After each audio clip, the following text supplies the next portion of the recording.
Bonsoir à tous et bienvenue si vous nous rejoignez pour cette première édition des Rencontres des villes moyennes de la Fabrique de la Cité. Je m'appelle Marie Baléo, je suis responsable des études et des publications à la Fabrique et nous sommes ensemble ce soir pour 45 minutes autour de cette question de la représentation artistique, une ressource pour les territoires. Mais sans plus tarder, je vous propose d'accueillir avec moi tout d'abord Raphaëlle Berthaud, historienne de la photographie. Vous dirigez le laboratoire Interaction, Transfert, Rupture artistique et culturelle, également dénommé Intrus à l'université François Rabelais de Tours, où vous êtes également maître de conférence. Nous accueillons également ce soir Aurélien Bélanger. Aurélien, bonsoir. Bonsoir. Vous êtes écrivain, vous êtes auteur entre autres de la théorie de l'information, du Grand Paris et de l'aménagement du territoire. Vous êtes également chroniqueur sur France Culture. Mais peut-être pour commencer, j'aimerais vous poser une question très simple, peut-être en commençant avec vous Aurélien. Pour vous, qu'est-ce que c'est qu'une ville moyenne? Qu'est-ce que vous entendez quand on vous dit l'expression ville moyenne? Premièrement, c'est ma ville de naissance, parce que je suis né à Laval, qui est vraiment une ville moyenne tout à fait emblématique, qu'on n'est pas certain de poser sur la carte, dont le nombre d'habitants n'est pas connu, mais on imagine pas très élevé. Et enfin, peut-être dernière définition plus littéraire, ça m'avait marqué, il y a longtemps, j'avais lu Les Caractères de la Bruyère, et il parle du charme absolu des villes moyennes, qui sont un objet qu'on peut saisir intégralement du regard, et aussi vite qu'on les saisit et qu'on les trouve charmantes, on sait instantanément qu'on ne supporterait pas d'y vivre. Si je prends par le prisme de la question visuelle et de la représentation, pour moi, ça va être ce maillage de recherche de point de vue pittoresque qui va construire cet ensemble national à la fin du 19e. Donc, c'est vues où on va chercher à chaque fois dans une ville moyenne le point de vue, le monument, donc pas encore l'immeuble en verre, mais l'église qui va être symbolique un peu du pays qui l'entoure. Et donc, vraiment, ça va être ces vues pittoresques qui vont construire assez classiquement les cartes postales à partir du début du XXe et ce maillage de l'imaginaire français sur l'ensemble de ce territoire. Aurélien, quelle a été la perception des villes moyennes dans la littérature, chez les écrivains, disons, au cours des 2 derniers siècles, et comment est-ce qu'ils considèrent aujourd'hui la ville moyenne ? Ce qui est le plus impressionnant, c'est sans doute le travail qu'a fait Balzac, qui a vraiment confondu quelques livres avec des villes moyennes. Un de ses meilleurs romans, La Rabouilleuse, se passe intégralement à Issoudun. Et les problématiques d'aménagement du territoire sont déjà posées, parce qu'Issoudun, c'est une ville dans laquelle une jeunesse dépérit à faire des sortes de farces grotesques aux habitants, parce qu'ils n'ont à peu près plus que ça à faire. Et il y a tout un tas de villes où finalement ça se prête extrêmement bien au petit théâtre, et la ville moyenne devient le lieu privilégié d'une étude de mœurs. On peut aussi penser, bien sûr, par son inspiration très littéraire, au cinéma de Chabrol, et poser un récit dans une ville moyenne, une sorte d'évidence, et puis quelques variations. Une ville nouvelle que j'aime beaucoup, j'ai pas vu cette série, mais j'aime beaucoup le générique, c'est Château Vallon aussi, grand feuilleton un peu sur Toulouse, comme ça, dans les années 80. Après, il y aurait le stade ultime de la ville moyenne, qui est peut-être le plus spectaculaire, parce que le plus proche de nous, c'est la ville moyenne au sens de Houellebecq. Le gag, c'est que Houellebecq rentre dans le thème de la ville moyenne avec l'extension du domaine de la lutte, en prenant Rouen comme ville moyenne et en disant des horreurs amusantes sur la ville de Rouen. Rouen n'étant pas une ville moyenne chez Flaubert et pas une ville moyenne chez Maupassant. Rouen bascule, en fait, est une grosse métropole, donc il y a peut-être une erreur sur l'objet. Après, on a remarqué dans des livres plus récents des propos déplaisants sur Niort, etc. Et au sens large, ville moyenne, ça va bien, parce que ça exprime une sorte de métonymie de cette littérature un peu grise de la France devenue un pays moyen et qui existe à travers ces villes moyennes. Je me tourne vers vous, Raphaëlle Berthaud, pour vous demander si elle est un objet en photographie, si elle est considérée comme un objet d'étude, entre guillemets, en tant que tel, et le cas échéant, quelle vision en ont les photographes, quel traitement en font-ils ?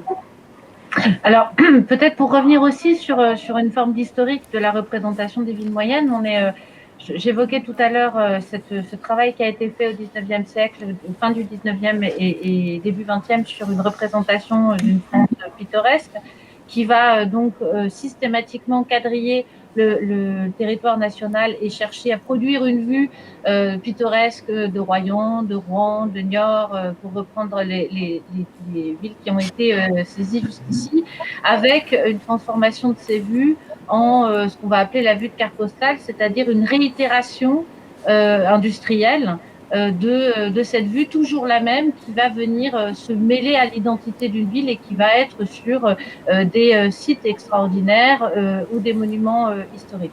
Est-ce que, à votre avis, lorsque la littérature se saisit d'une ville ou d'une ville moyenne en l'occurrence, est-ce qu'elle elle est capable de transformer durablement l'image que l'on a de cette ville moyenne, voire même de transformer ce qu'on appelle la trajectoire de cette ville? Est-ce qu'il y en a éventuellement des exemples dans la littérature?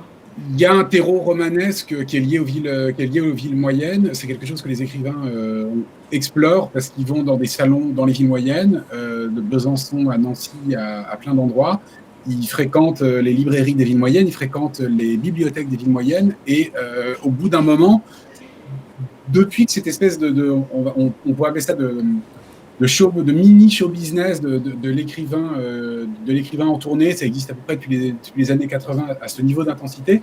L'écrivain a tendance à confondre son public avec le public des villes moyennes, et je pense que ça crée un vrai phénomène.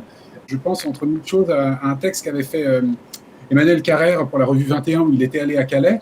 Et à Calais, il était allé rencontrer deux personnes. Le public spontané de l'écrivain de reportage qu'il était, c'était les migrants, c'était la grande époque de la jungle. Et l'autre public qu'il était allé rencontrer, c'était les abonnés de Télérama. Ça m'avait marqué, parce qu'il y a une sorte de franchise désarmante chez Carrère. Il disait cette chose que les écrivains n'osent pas vraiment dire, que dans la ville moyenne, on va vraiment chercher son public littéraire, parce que c'est un public qui a quasiment été fabriqué, pour le coup, pas tant par un marketing territorial que par des petites politiques comme ça. Un salon littéraire, ça coûte pas très cher, on peut se positionner comme une ville importante et faire venir des célébrités.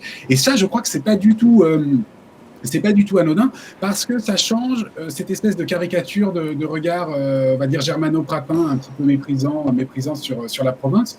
De fait, aujourd'hui, quantité d'écrivains, alors je ne dis pas du tout qu'ils sont hypocrites, je pense que c'est plus profond que ça comme mouvement, quantité d'écrivains font extrêmement attention aux villes moyennes, où ils savent que se retrouve leur gisement de lecteurs. Et alors, si on se tourne vers la photographie, qui a peut-être l'avantage par rapport à la littérature d'être un média beaucoup plus immédiat, est-ce que la photographie peut devenir une ressource pour les villes moyennes, au-delà du marketing territorial? Et comment, par exemple, est-ce que des villes, Raphaël, peuvent utiliser la commande publique pour promouvoir un certain type de regard sur elles? En réalité, il y a souvent deux stratégies qui se dessinent. Justement, l'une qui se fonde sur cette question de la facilité à se saisir et en tout cas à produire des images, beaucoup plus qu'à peut-être produire des textes, ou produire des films, ou produire des pièces de théâtre. Tout le monde est photographe aujourd'hui, on est tous équipés d'un appareil photo qu'on appelle téléphone. Et donc, vous avez ce recours souvent à la question du concours photo, dans une certaine dynamique de renouveler l'image ou de faire valoir un paysage banal, quotidien par exemple. Quelle est la quotidienneté de la ville moyenne? Alors là-dessus, il y a quelque chose d'assez intéressant, et on l'avait analysé notamment en 2014 à l'occasion d'un concours photo national sur votre paysage au quotidien. C'est-à-dire que le concours photo, c'est l'antinomie de la quotidienneté. Le concours, c'est gagner, c'est donc se démarquer, et on va se démarquer en faisant des photographies qui sont exceptionnelles dans le grand public, et même pour moi, quand on va faire une photographie qui sort du lot, on va chercher un événement climatique, météorologique, un coucher de soleil, la neige ou un grand monument. Donc là-dessus, en fait, on se retrouve à réitérer les images de carte postale, les vues de carte postale qui sont aujourd'hui aussi les vues d'Instagram. Donc, toute cette question des concours photos qui est très souvent sollicitée parce que c'est pas cher, ça fait du participatif, ça va permettre d'avoir finalement une banque d'images. Souvent, elle achoppe à cette question justement du renouvellement. À propos de renouvellement du regard, tout à l'heure vous disiez qu'aujourd'hui tout le monde est photographe puisqu'on a tous dans la poche un smartphone. Est-ce que, au-delà de la commande publique, il y a des projets individuels qui ont renouvelé un regard sur un territoire? Et je pense notamment à Instagram. Que change Instagram à la vision qu'on nous présente des territoires et des villes moyennes? C'est pas un lieu de renouvellement du regard en vérité. On a peut-être de nouvelles formes qui vont arriver. La photographie de son plat au restaurant, ça c'est purement Instagram. Ça n'existait pas sous la forme de carte postale. Mais du point de vue de la question des territoires, en fait, la photographie qu'on fait, on reste toujours dans ce que dit Bourdieu dans Un art moyen en 65.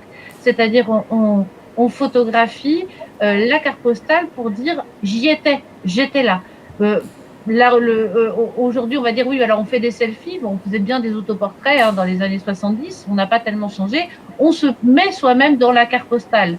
Mais c'est bien la carte postale que l'on recherche parce que c'est celle qui va attester que l'on était bien à l'endroit dit. Donc, la ville moyenne va être représentée en réitérant les vues assez classiques du 19e qui ont la vie très très longue avec malgré les changements de support, les changements de technique, les changements de réseau.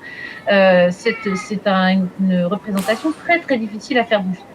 Moi, ce qui me frappe beaucoup dans l'épisode qu'on vit depuis le début d'année, c'est la façon dont la pandémie, et notamment en France, entraîne un regain d'intérêt pour ce que certains appellent le localisme, ce que d'autres appelleraient peut-être davantage un repli sur soi.